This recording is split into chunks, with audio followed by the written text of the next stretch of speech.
थोड़ा समझाएं सर, क्योंकि बात यही है, जो सुबह भी हमारी बात हो रही थी, कहीं कहीं दूर दूर तक ये इंडिकेशन नहीं दिख रहे, तो थोड़ा नतीजों पर रिएक्शन है, बट वो तो रोज ही आता है सर।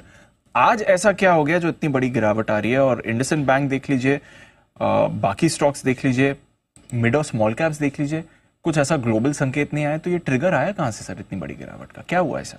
कि कोई ऐसा एविडेंट कारण आज सुबह नहीं जिसकी वजह से आप ये सोचें कि इतना तेजी से घट सकते हैं। चलिए, घटने में आप ये कह सकते हैं एफआईज बेच रहे हैं, ठीक है, तो एफआईज तो रोज बेच रहे हैं। पिछले 3-4 दिनों से तो सेलिंग प्रेशर कम ही किया है, बढ़ाया नहीं। पहला।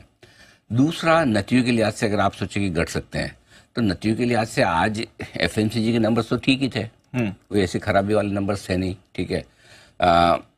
बाकी पीएसयू कंपनियों के नंबर जरूर खराब थे, तो वो घटने लगे।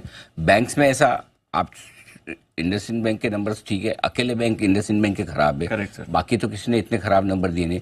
सो ऐसे में कोई ऐसा बड़ा कारण कि इंडसइंड बैंक की वजह से पूरा बैंक घट जाए, या सरकारी कंपनियों के नतीजे की वजह से mid cap small cap share भी टूट जाए। चलो, टूटे mid cap small cap share में जिस तरह अब बेसिकली क्या है दीप, है ना, जो हो रहा है मार्केट में वो ये कि लोगों का पेशेंस खत्म हो रहा है। अब आज भी मैं जैसे दिवाली के इंटरव्यूज कर रहा था, अब सुबह समीर सर से बात हुई, ठीक है, सुबह नवनीत मनोज साहब से बात हुई जी। वो बोल रहा सबको लगा दिवाली खराब होगी, बात सही है, खराब होगी जिस तरह से करे, लेकिन दिवाली खराब को मानी जाए। पिछली दिवाली पर कहाँ सर, इस दिवाली आपका है। साल में तो बीच में तो आप ऊपर नीचे कहीं भी आएंगे जाएंगे ना। आपने कई सारी बड़ी इवेंट्स है कि पिछले दिवाली से इस दिवाली की बड़ी इवेंट क्या थी? हमारे चुनाव थे, बजट था, और अमेरिका में ब्याज दरों की कटौती। 3 बड़ी इवेंट देखी आपने। अभी भी आप दिवाली टू दिवाली देखेंगे तो निफ्टी पे आप 12-13% ऊपर है, बैंक निफ्टी पे 12-13 और निफ्टी पे 15-16% ऊपर है।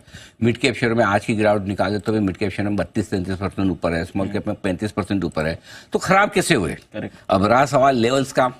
23,924-150 मेरे लिए निफ्टी का दूसरा बड़ा सपोर्ट लेवल, जहां हमने कहा था कि एक सेकंड इंस्टॉलमेंट आपकी आनी चाहिए, उस रेंज में आप आ गए हैं।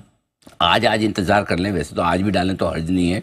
अगर आप बहुत 1 से 3 साल का व्यू लेकर चलते तो एक सेकंड इंस्टॉलमेंट आपकी 20-25% की आज जा सकती है।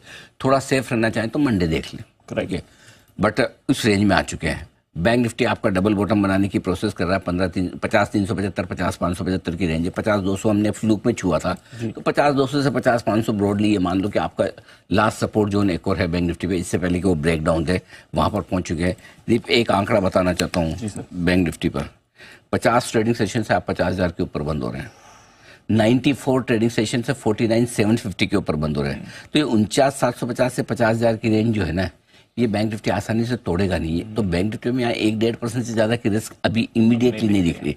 ये तो अगर इंडसइंड बैंक मूड नहीं बिगाड़ता तो एचडीएफसी और आईसीआई, और कौन जाने कल अगर आईसीआईसी बैंक अच्छे नंबर दे दे तो लोग ये मान लेंगे कि एक इंडसइंड बैंक को छोड़ दो यार, ये बेकार है ना, बाकी किस बैंक में प्रॉब्लम है, राइट। सो वो भी हो सकता है। सो इसलिए मुझे लगता है कि अब प्रॉब्लम क्या है, लेने में लेवल ठीक है, भाव ठीक है, माहौल भी जो आपको खराब चाहिए वो ठीक है, लेकिन एक ही चीज ठीक नहीं है, और ये क्या, कल क्यों बढ़ेगा?